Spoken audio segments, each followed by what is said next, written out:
Hello and welcome to Born in a Barn at Folio Weekly Magazine. I'm Rob Nicholson.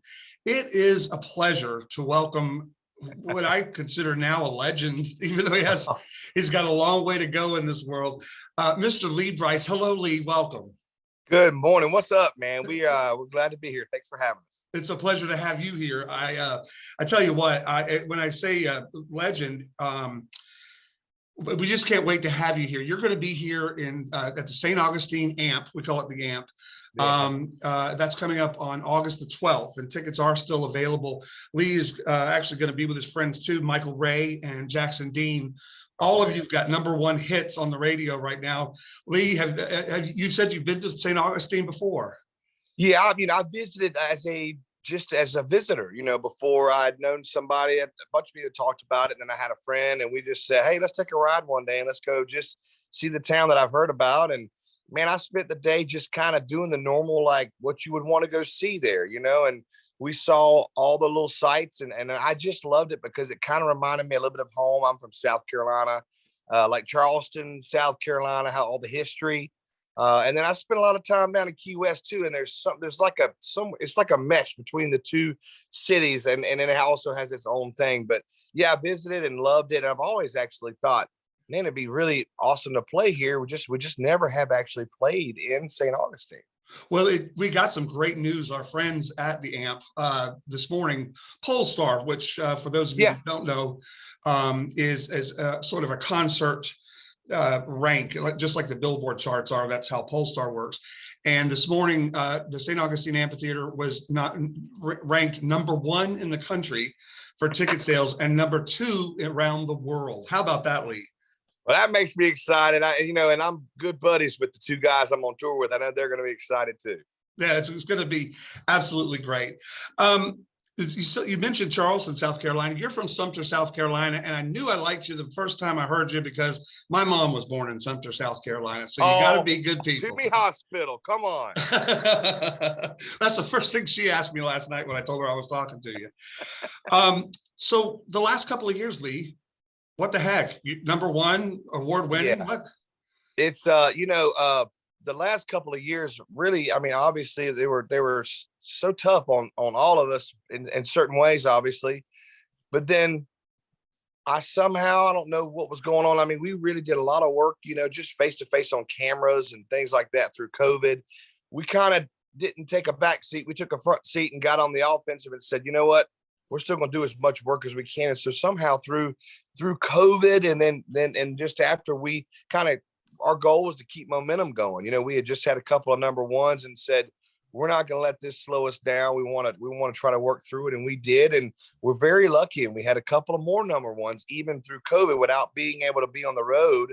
And so that was hard work, but man, it sure paid off because once we've been on the road now, the last year or so, hardcore, I mean, it has been awesome to be able to go out there and play 3 or 4 more songs that we really didn't get to play live through all that time.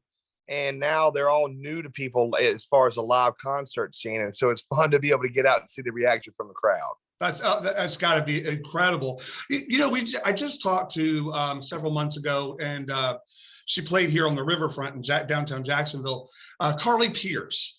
How was that collaboration? Because that song is so good. It was so awesome. Really, it was an honor for me because it was really her song, her story. She wrote it. And she could have picked anybody. In fact, the guy she wrote it with is a huge superstar, Luke Combs. Yes. And she called me and said, hey, Lee, would you do this song with me? And I was like, well, yeah, I would love to. I love this song. It's got this classic country feel. I said, but I mean, you got many options. And she said, I just want to hear that Lee Brice thing you do. And I said, well, I don't know exactly what that is, but I said, I'll give her a try. And so, what's funny, and a lot of people don't know is, they were trying to get the song out as quickly as possible. And so they were like, all right, well, since you can do it, since you want to do it, can you be here? Can we sing it like tomorrow or yesterday? Basically, they wanted it done ASAP. I said, well, that's going to be a little bit of an issue because I was out on the West Coast and I wasn't coming home for like 4 or 5 weeks. But I do have a full studio on my bus. And so I said, look, I can sing it out here and send you what I got and see if it's good enough for you.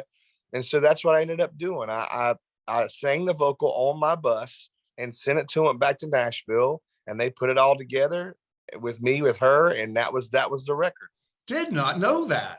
Yeah.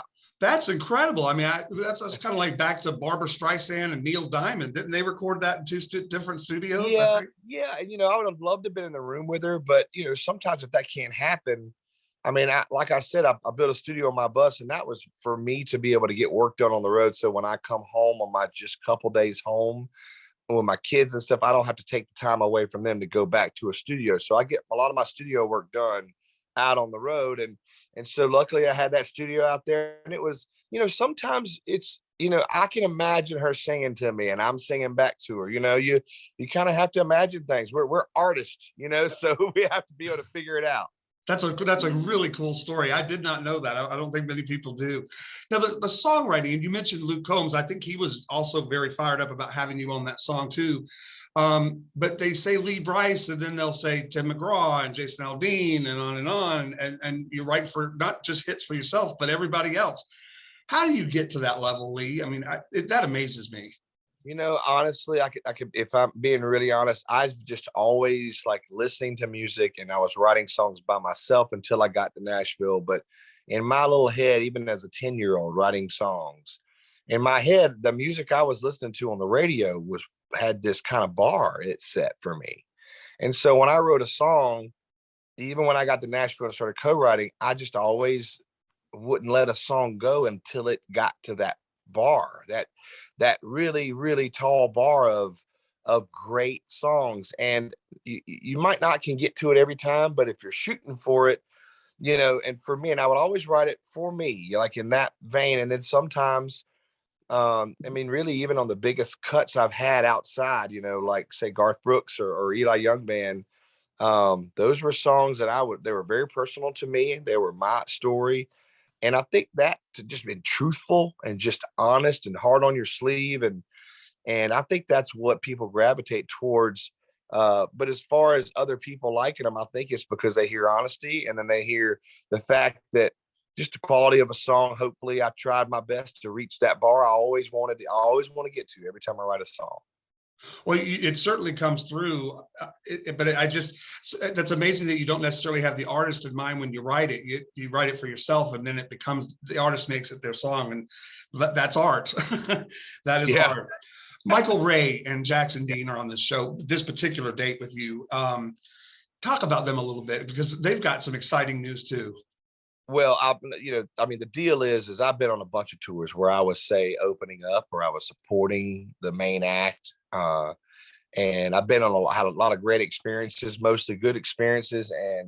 But I'll tell you that my favorite experiences were always people that I really knew, or like I was actually friends with, not just like cordial or had just met. And so when I was putting this tour together, I was like, all right, here's these options. Here's a piece of paper with all the names of options that would be this middle slot and the opening slot. And I saw, Michael Ray, and I'm like, well, man, me and Michael Ray, we go hunting, duck hunting and deer hunting and turkey hunting and fishing. And we hang out like just to hang out because we're buddies. And to me, that was a big factor in that decision, because to me, those are the best tours, right? Yeah. Like a summer camp. And then Jackson Dean, I didn't know him as well. I didn't really know him. I had met him, but man, his music just blew me away. And then we came and we hung out on the farm, which is where I'm at right now, one whole day, and just kind of got to know each other. And I fell in love, man. This guy, he's like the salt of the earth. It's like he should have been born back in 1880 or something. I mean, he's just got this old soul, even though he's a 22-year-old young man.